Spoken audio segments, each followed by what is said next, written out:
വയനാട്ടിലെ മുണ്ടക്കൈ ചൂരൽമല പ്രദേശങ്ങളിലുണ്ടായ ഭീകര ദുരന്തത്തിന് പിന്നാലെ വീടുകൾ നഷ്ടപ്പെട്ട കുടുംബങ്ങൾക്ക് സുരക്ഷിതമായ താമസം ഒരുക്കുക എന്ന ലക്ഷ്യത്തോടെ കോൺഗ്രസ് പ്രഖ്യാപിച്ച പാർപ്പിട പദ്ധതി ഇപ്പോൾ കടുത്ത വിമർശനങ്ങൾ നേരിടുകയാണ്.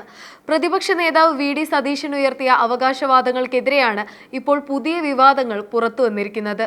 ദുരന്തത്തിന് ശേഷം ജനങ്ങൾ വലിയ പ്രതീക്ഷയോടെ കാത്തിരുന്ന പദ്ധതിയായിരുന്നു ഇത്.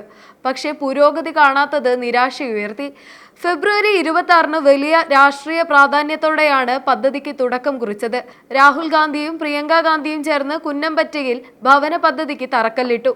ഇത് ഏറെ ദേശീയ ശ്രദ്ധ നേടിയിരുന്നു. എന്നാൽ ആ കല്ലുപോലും കാണാനില്ലെന്നതാണ് മറ്റൊരു കാര്യം.